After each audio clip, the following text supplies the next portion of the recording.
Alright, let's get into more uh, jobs and work related stuff here. If there's one big thing that I've covered pretty frequently on the Rochford files, it's been uh, work and job related news. Because this type of stuff will be telling about, will be uh, things that factor into whether we are able to get the general strike off the ground. And this comes from the Financial Times yesterday. Teenagers in the United States have been filling the void left by adults who still haven't returned to work since the pandemic started. Some are being promoted to general managers, earning a $50,000 salary, demanding weekends off, and tuition reimbursement.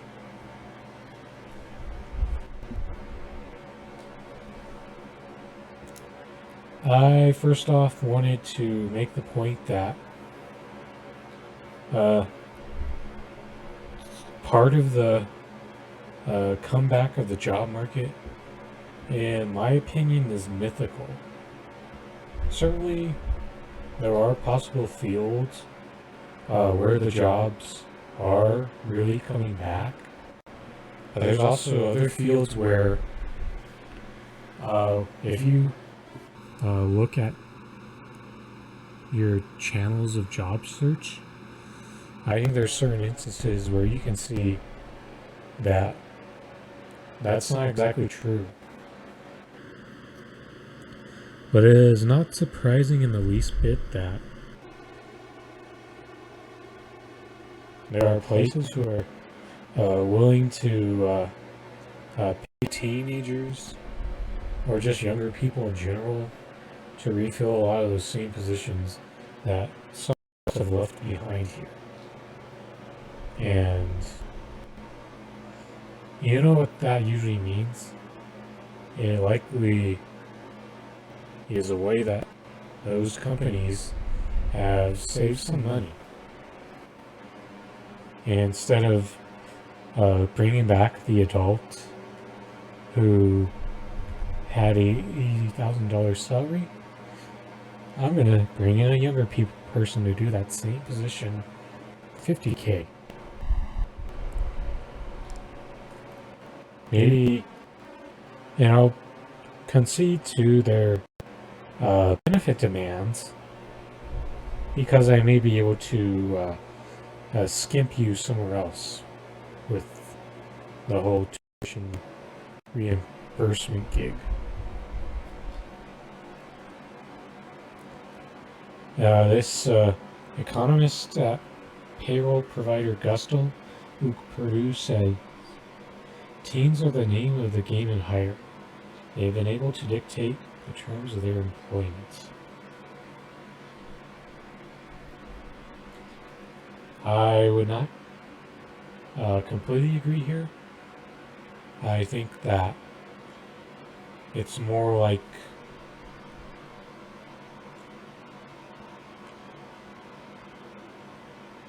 the business owners allowing it to happen.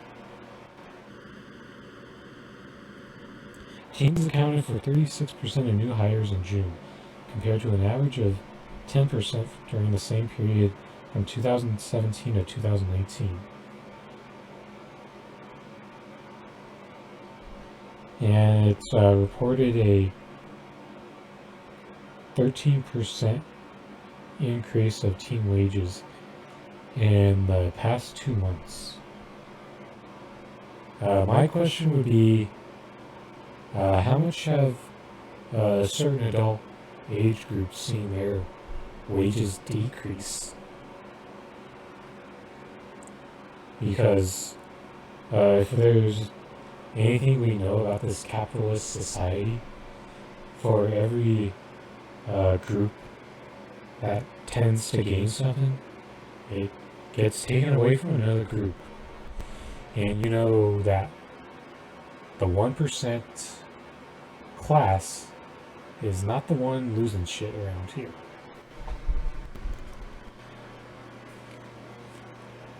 Anytime any group of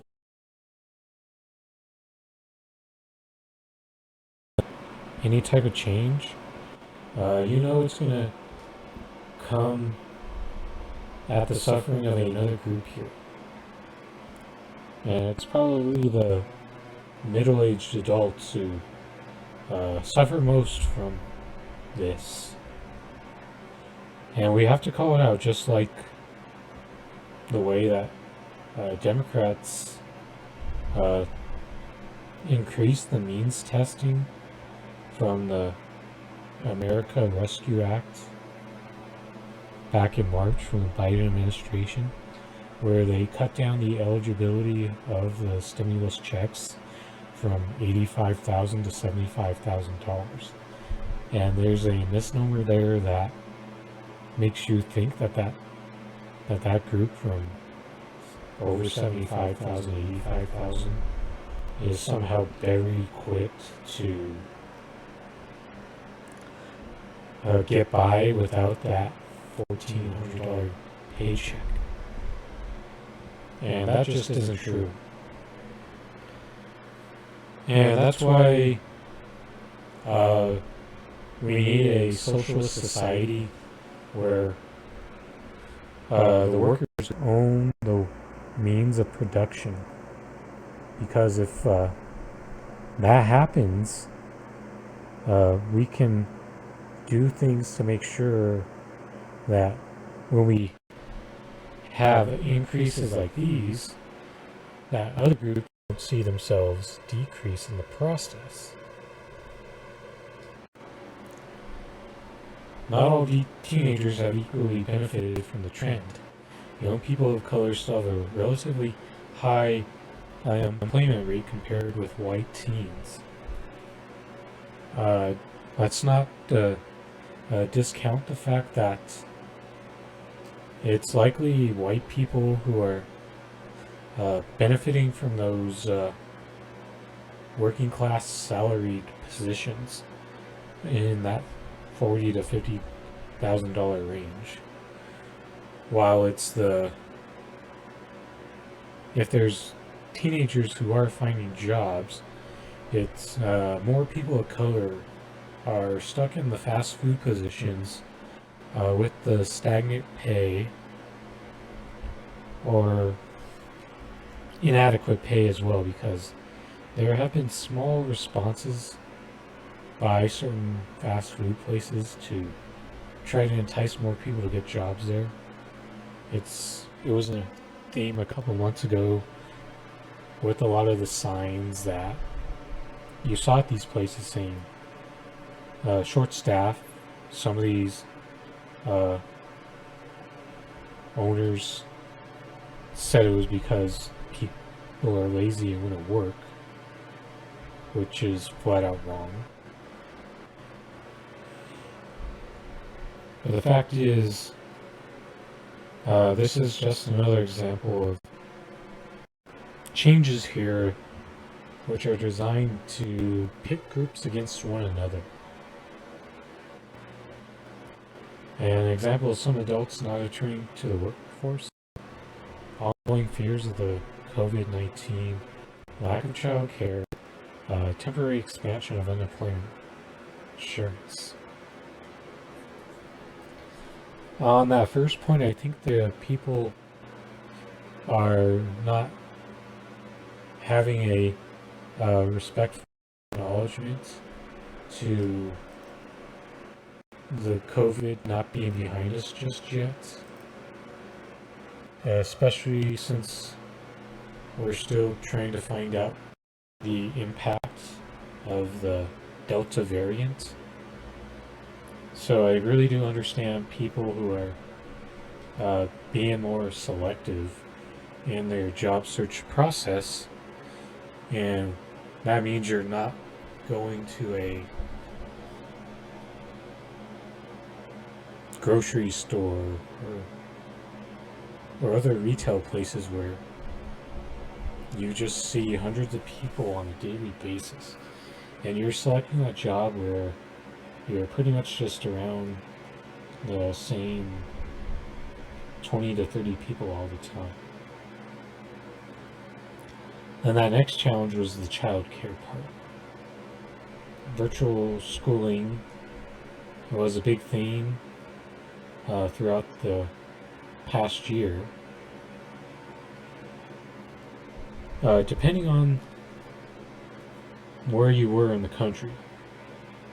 If you're in a bigger city, then you weren't going in person very often. But if you were in a suburb, you were pretty much going for in-person learning most of the time. I'm going to key in on this last point again. If you want more people back to work, you got to up that pay. Because for as long as people can milk out getting paid more money on unemployment, they will continue to do it rather than go back to a job that nets them less money. Then does that sound like a financially smart decision? Although there's people on the right who complain about people not taking those jobs back. The other point is the answer isn't punching down on people. It's punching up on the 1% who are creating these conditions right now. And they're just pulling the strings on these people, hoping that this will just pick groups of people together. That's what capitalism is designed to do with people from different groups, is pit them against each other, make them fight out for the crumbs. And I'm here to say that that is not the answer. The answer is coming together, rising up against this capitalist system, and making sure we fight for a system that benefits all of us.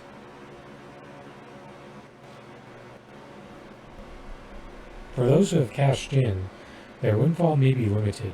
Adult workers are expected to re-enter the labor force en masse in September as expanded unemployment benefits expire and in-person schooling resumes.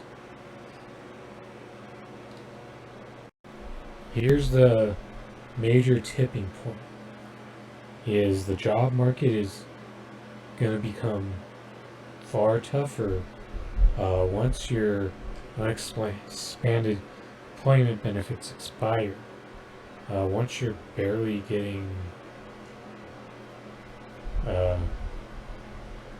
crumbs, for the unemployment crumbs, as opposed to the unemployment slice.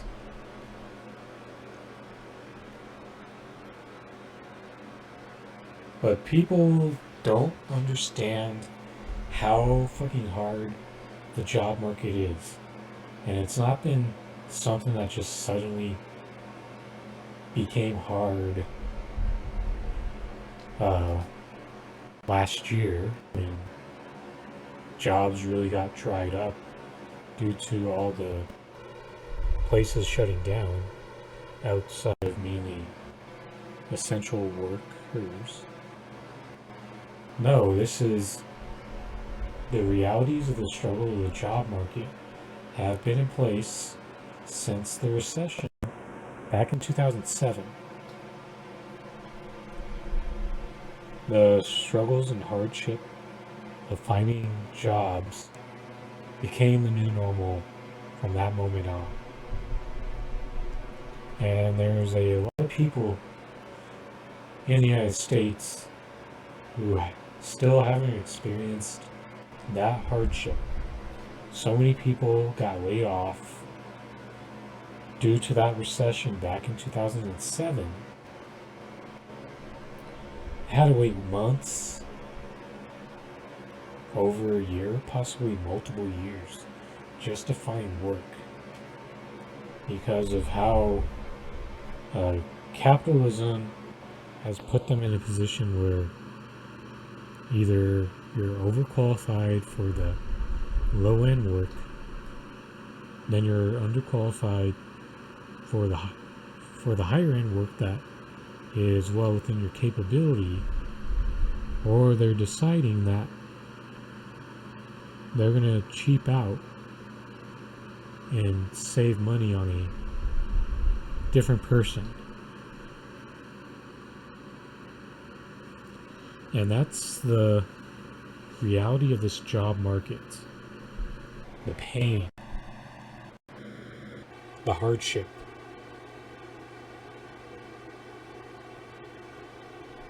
Anyone who thinks it's just a recent development has had it too easy. And we know that once unemployment benefits not only end at the state level, at the federal level, but the state level as well, you're going to see an oversaturation of the job market take place. And you know what happens when a lot of people need to find jobs at the same time? A shit ton of people are going to struggle to find jobs. And there's too many people being obtuse to understand that.